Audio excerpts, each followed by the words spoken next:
சொல்லி அந்த பேருந்து பயணத்தை நிகழ்த்தி காட்டியிருக்கிறது தளபதி தலைமையிலான ஆட்சி.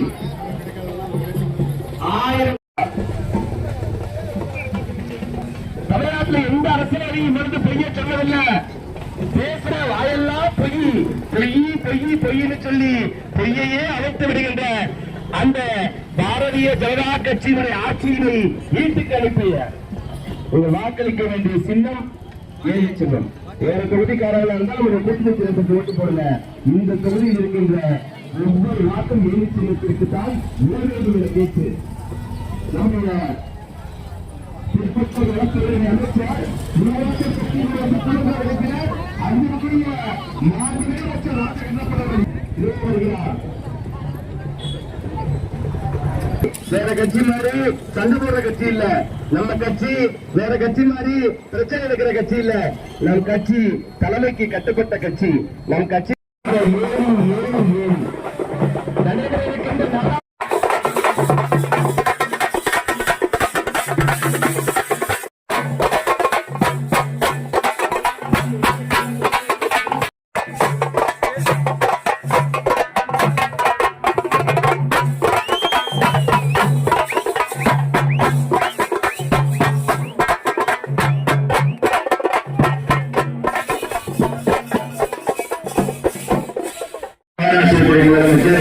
பல்வேறு மாநிலங்களில் இந்தியாவுடைய முதலமைச்சர் எக்கச்சக்கமா இருக்கிறார்.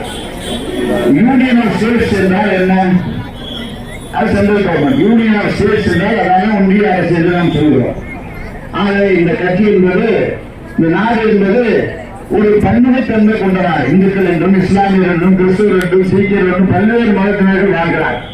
பல்வேறு சமுதாய அமைப்பை சேர்ந்தவர்கள் வாழ்கிறார்கள். பல்வேறு சாதி சமுதாயத்தை சேர்ந்தவர்கள். இது ஒரு சாதி சமுதாயத்தை சேர்ந்த நாடு அல்ல. நாம் இன்றைக்கு 1500 கோயில் கும்பாபிஷேகம் நடத்திருக்கோம் என்று நம்முடைய முதலமைச்சர் மாண்புமிகு தளபதி அவர்கள் நடத்தியிருக்கிறார்கள். அவருடைய ஆட்சி காலத்தில் இந்துக்களை மதிக்கின்ற ஆட்சி இந்த ஆட்சி. உடனே நம்மளை இந்துக்களை விரோதிங்க அப்படி அல்ல.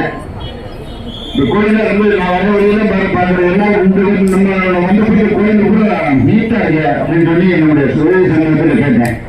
அது காரணம் என்னன்னா, கோயில்களில் இல்லாத ஒரு குடியிருக்க வேண்டாம் சொல்லுங்க அந்த காலத்துல. அது மாதிரி கோயில்களை பராமரிக்க வேண்டிய நம்முடைய பொறுப்பு என்று சொல்லி எல்லாருக்கும் அன்னதானம் வழங்குறது, கோயில்கள் சாமி கும்பிடுறது, இதெல்லாம் நம்ம வழிபாட்டு முறையில் எந்த விதமான தடையும் கிடையாது. ஆக நாம் இந்துக்கள் விரோதிகள் அல்ல என்பதை முதலில் தெளிவுபடுத்த வேண்டும். இஸ்லாமியர்கள் கிறிஸ்தவர்கள் ஏன் நம்ம இடத்துல பிரிவுகளை ஏற்படுத்த வேண்டும்? நம்முடைய சகோதரர்கள் இஸ்லாமியர்கள் கிறிஸ்தவர்கள் நம்முடைய சகோதரர்கள். அவர்கள்தான் மாமன் வைத்தவர் என்ற முறையோடு தான் நாம் வாழ்கிறோம். இந்தியாவில் வாழ்கின்றவர்கள் அனைவரும் ஒன்றாக சேர்ந்து வாழ்கின்ற நாடு நம்முடைய நாடு. ஆகவேதான் நாம் அவர்களை நாம் வித்தியாசமாக நினைப்பது கிடையாது. ஆகவே இந்துக்கள் முஸ்லீம்கள் கிறிஸ்தவர்கள் நாங்கள் எல்லாம் ஒன்னா வாழ்றோம். ஜாதி அமைப்புகள் ஜாதி பெயரால் நம்ம ஒன்றும் கிடையாது.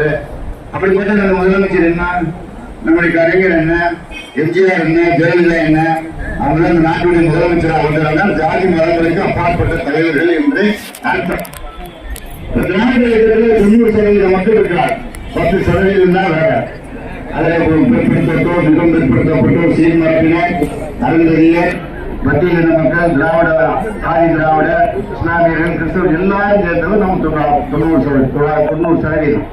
100%. ஆக இங்க திராவிட ஆட்சி தான் நடைபெற முடியும்.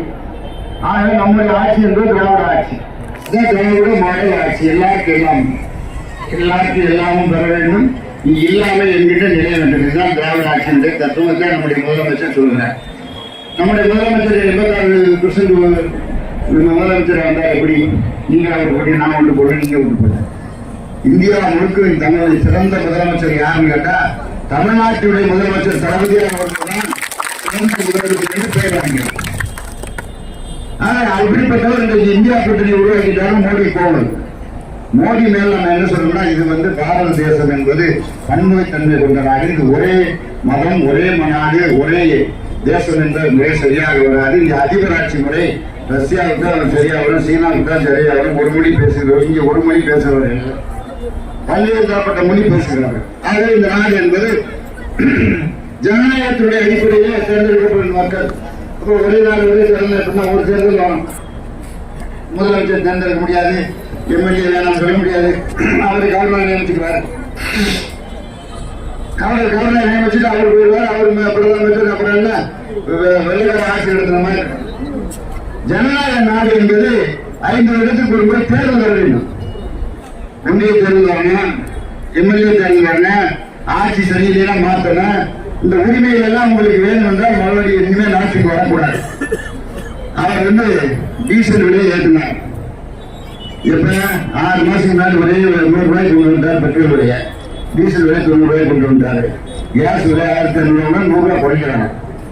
500 ரூபாய். இப்ப இந்த ராஜீவ் காந்தி என்ன சொல்லிருக்காரு, 100 நாள் வேலை வாய்ப்பு. அது கிராமங்கள்ல நம்முடைய 22,000 கோடி ரூபாய் நம்ம மத்திய அரசு எல்லா மாநிலங்களுக்கும் வழங்குது. அந்த திட்டத்தை வசூலித்தவர்கள் ஏழை எளிய மக்கள் பிழைக்கின்ற ஒரு திட்டம். 100 நாள் ராகுல் காந்தி என்ன சொன்னாங்க தேர்தல் அறிக்கையில, 150 நாள வேலை வாய்ப்பு உயர்த்தி தருவோம், ஒரு நாளைக்கு சம்பளம் 400 ரூபாய் கொடுப்போம் என்று உத்தரவாதம் தந்தார். ஆகவே இந்தியா கூட்டணிக்கு வாக்களிங்க என்று கேட்கிறார். இந்த ஆட்சி வந்தவுடனே 150 நாள் வேலை வாய்ப்பு, இந்தியா கூட்டணி ஆட்சி வந்தவுடனே 100 நாள் வேலை வாய்ப்பு, 150 நாள் வேலை வாய்ப்பு, 400 ரூபாய் சம்பளம். அது மகளிருக்கு 1 லட்சம் ரூபாய். அதாவது அடித்தளத்தில் உள்ள மகளிருக்கு மாதம் 1 லட்சம் ரூபாய் போடுவோம். வருடத்துக்கு வருடத்திற்கு 1 லட்சம் ரூபாய் போடுவோம் என்று சொல்லுவேன். அப்படி என்றால் அந்த திட்டம். இப்படி எல்லாம் நல்ல திட்டங்களை சொல்லுவ. ஒரு டோல்கேட்டு நான் படிக்கிற காலத்துல வசூல் பண்ணிட்டு இருந்தாங்க. இன்னும் வசூல் பண்ணிட்டு இருக்கேன் டோல்கேட்ல. அதான் பாஸ்டாக கொஞ்சம் புதிய மெத்தட்ல ஒரு பெரிய வசூல் பண்ண போறாங்களாம். இப்ப தக்கமே எலெக்ஷன் வரைக்கும் பாத்துக்கிறோம் அப்படின்னு சொல்லியிருக்காங்க. டோல்கேட்டு எடுக்கணும். நம்ம முதலமைச்சர் என்ன சொல்றாங்க, டோல்கேட் போடாமல் எடுத்து விட வேண்டும், தமிழ்நாட்டில் டோல்கேட் இருக்கக்கூடாது. அது நம்முடைய இந்தியா கூட்டணி ஆட்சி டோல்கேட் இருக்காரு. மக்களுக்கு நன்மை செய்கின்ற பல்வேறு விஷயங்களை மோடி என்ன சொல்றாரு, அதிபர் ஆட்சி முறை ஒண்ணு, ஒரே நாடு ஒரே தேர்தல் ஒரே தேசம் சரியா வராது, மதத்தின் பெயரால் பிரிப்பது, இஸ்லாமியர்கள் ஒரு ஒளி, கிறிஸ்தவர்கள் ஒளிது, இந்துக்களை அவர்கள் பேர் வச்சுக்கிறவங்க பிஜேபி போனா நல்லது, வெளியே வந்தா கேட்கறது. அப்படிதான் இருக்கு. கேஸ் இருந்தா பிஜேபி போனா சரி பண்ணிக்கலாம். சரத்பவார் மறுபடியும் அஜித் பவார் கேஸ் சரியா போச்சு. இந்தியா கூட்டணி போன இருந்தாருன்னா அவர் மாட்டியிருப்பாரு. அவருக்கு என்ன திமுக ஆத்திரம் மோடி, திமுக ஒழிப்பேன். நம்ம வித்தியாசங்கள் தான் ஒழிக்க முடியல. நீங்க ஒழிக்க முடியாது. திராவிட கட்சி ஆட்சி மக்கள் உணர்வு திராவிட முன்னேற்றாங்க. இது ஒரு சித்தாந்தம், இது ஒரு இயக்கம் இல்லை. இயக்கம்னா ஒழிக்கலாம், கூட்டலாம் கட்சி சேரலாம், எத்தனை அந்த கட்சி இருக்கும். அப்படிப்பட்ட ஒரு இயக்கம், அதை ஒழிக்க முடியாது. 15 என்னத்துக்கு வரீங்க? வெள்ளம் வந்துச்சு, பணம் கொடுத்தீங்களா? 29 காசு கொடுக்குறீங்க. 1 ரூபாய் கொடுத்தா நாங்க வரை 1 ரூபாய் கொடுக்குறோம். 6 லட்சம் கோடி எங்களுக்கு கொடுக்குறது 29 காசு, மிச்சம் ரூபாய் கொடுக்க மாட்டேங்கிறீங்க. உரிய சொல்ற 10 லட்சம் கோடி, 10,80,000 கோடி நாங்க பணம் வாங்கணும். 5,000 கோடி கடன் வாங்கி 6,000 ரூபாய் கொடுத்துருக்கோம். இந்த அரசாங்கத்தை கடன் வாங்க நீங்க தான் கட்டணும், நாங்க தான் கட்டணும். அரசாங்கம் வாங்கிருக்கு அந்த வேலையை கட்டணும், அவங்க கட்டி கட்டணும். 6,000 ரூபாய் கொடுக்கணும். பணம் கொடுக்க யார் 37,000 கோடி வாசம் ஆகுது. 1000 கோடியா கொடுத்துருக்காங்க. நீங்க நிர்மலா சீதாராமன் வந்தாங்க. அவங்க அப்படின்னாலே பெரிய உயர்ந்த ஜாதி, நம்மளாம் காலில் பண்ணுவாங்க, அவங்க கையில பண்ணுவாங்க. அவங்க என்ன சொல்லுவாங்கன்னா அப்படி சொன்னா ஜாதி பண்ணுவாங்க. நம்ம எல்லாம் எல்லா மக்கள் இருக்கா, ஏழை மக்கள் இருக்காங்க. என்ன சொல்றாங்கன்னா மிகவும் விஜயகாரங்க தமிழ்நாட்டுக்காரங்க. நிர்மலா சீதாராமன் அவங்க கேட்டா எலெக்ஷன்ல இப்ப நிக்கிறதுக்கு பணம் இல்லை. ஒரு நிதியமைச்சர் அதானி தெரியாதா, 30 லட்சம் ரூபாய் கலந்தாயிரம் குஜராத்ல இப்ப 15 லட்சம் கோடி வச்சிருக்கேன். கேள்வி வாங்குறேன், ஏர்போர்ட் வாங்குறேன், எல்லாரும் அதானி அம்பானி அவங்களே பண்ணிருக்காங்க. அவங்களோட வந்துட்டான் உலக பணக்கார வரிசையில யாருடைய ஆண்டு வச்சா அமித்ஷா கேட்கணும், மோடியை கேட்கணும். அவங்க சொல்ல மாட்டாங்க. கார்பரேட்னா விவசாயிகள் அங்க போராட்டம், விவசாயிகளை பத்தி கவலைப்பட கிடையாது. இப்படி பல்வேறு விதமான மோசமடியான செய்தி. இப்ப திமுக நீங்க விலை போய் சேரலன்னா உடனே மந்திரி விலை எடுப்போம், இடி, ஐடி, சிபிஐ விசாரணை, இது என்ன ஆட்சி? ஜனநாயகம் பேர் கொடுக்க மாட்டான். சுப்ரீம் கோர்ட்டை கையில் வச்சிருக்கோம், ஹைகோர்ட்டை கையில் வச்சிருக்கோம். சரி, எலெக்ஷன் கமிஷன் தன்னார்வ அமைப்பு யார் தேர்ந்தெடுக்கிறது? தேர்தல் கமிஷனர் ஒரு பிரதமர், ஒரு எதிர்கட்சி தலைவர், ஒரு சுப்ரீம் கோர்ட் இதெல்லாம் நடைமுறையில் இருக்கு. நியாயம் கூட. ஒரு ஆள் வந்து சுப்ரீம் கோர்ட் கட்சி வச்சு நீங்க ஆளை கொடுக்குறேன். 2 பேரும் பிரதமர் இந்த அமைச்சர் வந்தாங்க, அப்புறம் உடனே இருப்பேன், எதிர்கட்சி தலைவர் என்ன சொல்லி 2 பேரும் அவர் போடுவாங்க. இப்படி ஒரு ஆட்சி நடத்துற ஒரு மோசமான ஒரு பிரதமரை நம்ம பார்த்ததே கிடையாது. மத்திய அரசு இருந்தது ஒரு கூட்டாட்சி. அதைத்தான் அண்ணா சொன்னார், மத்தியில கூட்டாட்சி, மாநிலத்திலே சுயாட்சி. நம்முடைய ஆட்சி மத்தியிலே கூட்டாட்சி. எல்லா கட்சியும் வந்து மெம்பராக இருக்கணும்.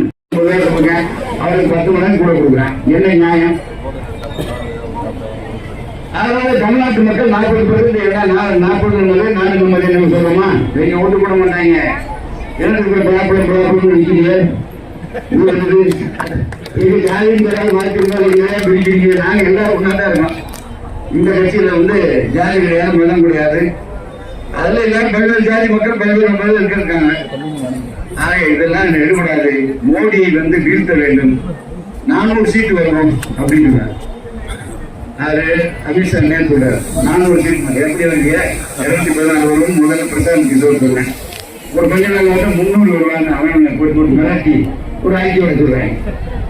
கடைசியில பார்த்தா 200 தான் கீழதான் வருவாங்கன்னு இப்ப சொல்றாங்க. நான் அகிலேஷ் யாதவ் தேசிய அடிக்கடி பேசுவேன். அப்ப நான் கேட்க யூபியில அதிகமா சீட்டு சொல்றாங்கன்னு சொன்னாங்க. பிஜேபி எல்லாம் 50% வந்துடும். அவங்க வந்து 200 சீட்டுக்கு பிடிக்க முடியாது சொன்னார் ஒரு வாரத்துக்கு முன்னாடி. மோசமான நிலைமை இந்தியாவில் நிலவுது. கெஜ்ரிவால் உள்ள போடுறேன், சிபுசோரனை உள்ள போடுறேன். சரி, பிரசிடென்ட் ஆஃப் இந்தியா ராமர் கோயில் கட்டிங்க. ராமர் வேணாம் சொன்னாரா? பிரசிடென்ட் ஆஃப் இந்தியாவை கூப்பிடணும். அந்த அம்மா யாரு? ஒரு விதவை, ஒரு பழங்குடியினர். நீங்க ரைட்டு வச்சிருக்கீங்க, நாங்கள் என் ஏற்றுக்கிறோம். பிரசிடென்ட் ஆஃப் ஏன் கூப்பிட மாட்டேங்கிறீங்க? ராமர் வேணாம் சொன்னாங்க. ஆண்டவன் சொல்லியது அனைவரும் சமம். எந்த ஜாதி எந்த மதமும் கிடையாது. இறைவன் கும்பிடுறது நம்ம ஜாதி மதம் பார்க்கிறோமா? கிடையாது. அது கிடையாது. இந்திய நாட்டினுடைய முதல் குடிமகன் யாரு? அந்த அம்மா. அவர் கூட்டி வச்சு அப்புறம் பல மனுஷன் கல்வி பண்ணிருக்கணும். அந்த அம்மா கிடையாது. ஏன்னா அவங்க விதவையா, வேற ஜாதியா, கீழ்கட் ஜாதியா? இது என்ன ஆட்சி? இந்தியாவில் அப்படின்னா நம்ம கிடையாது. கீழ் ஜாதி மேல் ஜாதியெல்லாம் பார்த்துருக்கேன். நல்லாச்சு. இப்ப எல்லாரும் ஒரே ஜாதி ஒரே இனம்னு வாழ்ந்துட்டு இருக்கோம். ஆகவே அப்படிப்பட்ட மோடியை வீழ்த்துவதுதான் நம்முடைய கடமை. 40 நமதே, 4 நமதே நம்ம முதலமைச்சர் சொல்றார். மம்தா புரண்டு பிடிச்ச நம்மளால புரண்டு பிடிச்சா திருப்தியாங்க. இந்த நாட்டுடைய நலன் முக்கியமே தவிர கட்சியின் நலன் அப்புறங்க. அதைத்தான் நம்முடைய கட்சி செய்தது. அந்த அடிப்படையில் தான் நம்முடைய கூட்டணி வேட்பாளர், நம்முடைய இந்திய யூனியன் முஸ்லீம் லீக் வேட்பாளர் நவாஸ் கனி அவர்கள் நம்மிடத்திலே போட்டிருக்கிறார். இதுக்காகவே நான் மோடியை வேணும்னு சொல்றது காரணமே இல்லை. இந்த அதிபர் ஆட்சி கூட சரியா வராது. ஜனநாயகத்தில் வந்து ஒருத்தர் வந்து இந்த நாட்டுல இனிமேல் பிரைம் மினிஸ்டர் மாத்திரம், சீஃப் மினிஸ்டர் மாத்திரம் எல்லாரையும் மாத்திரம்ல அந்த அதிகாரம் மக்களுக்கு வேண்டும். அதுதான் நம்முடைய ஆட்சி. ஜனநாயகம் வளர வேண்டும். இந்தியாவில் தமிழ்நாட்டுல ஜனநாயகத்தின் அடிப்படையில் இந்த ஆட்சி சரிக்கா 5 வருஷம் மாத்தணும். நீ எதிர்கட்சியா வரீங்களா? அவங்க ஒரு திட்டம் போட்டாங்க. ஏடிஎம்கே முடியல. ஏடிஎம்கே ஏதாவது பிரச்சனை பண்றாங்க. அவங்க அட்ஜஸ்ட் பண்ணிக்கிறாங்க. அவன் பிஜேபி இன்னொரு நாள் ப்ராப்ளம் வந்துட்டு ₹2,000 கொடுத்து ஓட்டு வைக்கலாமான்னு சொல்றாங்க. நாங்கள் பார்க்கணும். இந்த தொகுதியில நீங்க 2,58,000 ஓட்டு போறாங்க. கொஞ்சம் ஓட்டு குறைஞ்சிருக்கு. ஆக இந்த தொகுதியில வந்து 3,36,000 பேர் ஒரு 30,000 ஓட்டு குறைச்சிருக்கோம். ஊழல் இல்லாத எழுதி சொல்லிட்டோம். அதனால இப்ப கொஞ்சம் குறைஞ்சிருக்கு ஓட்டு. நம்ம 15,989 14 லட்சம் ஓட்டு இருக்கு நம்முடைய பாராளுமன்றத்தில். நம்ம வந்து 3 லட்சம் ஓட்டு ஜெயிக்கணும். நீங்க போனேன்னு நாட்டுக்கு ஓட்டு வாங்கி நான் ஏற்றுக்கிறேன். அதனால நாளைக்கு போனீங்கன்னா கொஞ்சம் 1,20,000 ஆட்சி வந்து 2,40,000 3,00,000 வாங்கி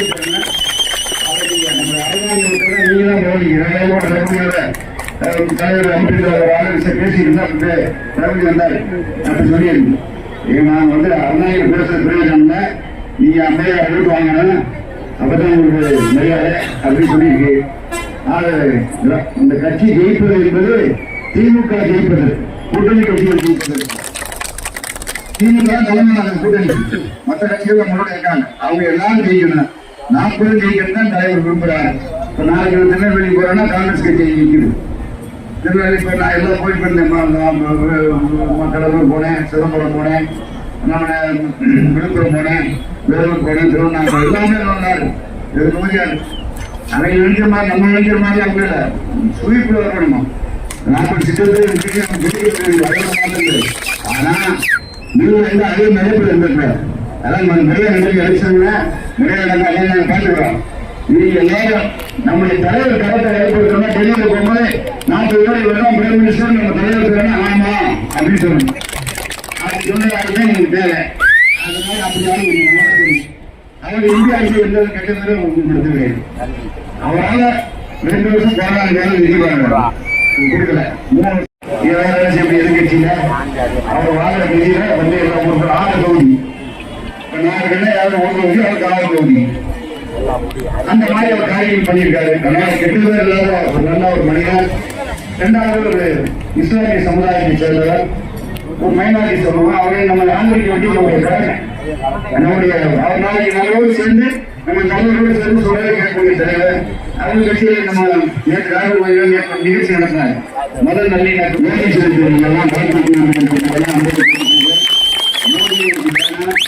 இந்த பாகிஸ்த ஆட்சி முறை வேணாம், நம்முடைய இந்த ஆட்சி ஒரே தேசம் ஒரே நாடு, நம்முடைய என்ன ஆட்சி அது நான் ஒரே சொல்லுவேன், ஒரே நாடு ஒரே தேசம். அதுக்கப்புறம் பாகிஸ்த ஆட்சி, அதுக்கப்புறம் அதிபர் ஆட்சி, ஜனநாயக ஆட்சி தான் வேண்டும். நம்ம ஓட்டப்பட்டு தேர்ந்தெடுக்கணும். நம்முடைய அதிபர் ஆட்சி வந்து ஒருத்தர் ஆட்சி வந்துடும் வேண்டாம். இதற்காகத்தான் நாங்கள் சொல்றோம், மோடி வரக்கூடாது என்பது இந்த நாட்டுடைய, நான் யாருக்காக சொல்றேன், நம்ம நாட்டில் வந்து ஒற்றுமையா நம்ம வாழ்ந்துட்டு இருக்கோம். இந்த ஒற்றுமையை கருதக்கூடிய மோடி, அவரை வீழ்த்த வேண்டும், வீழ்த்த வேண்டும், வீழ்த்த வேண்டும். ஏன்னா அதை கட்சி இப்படி நம்ம கொள்கை நமக்கு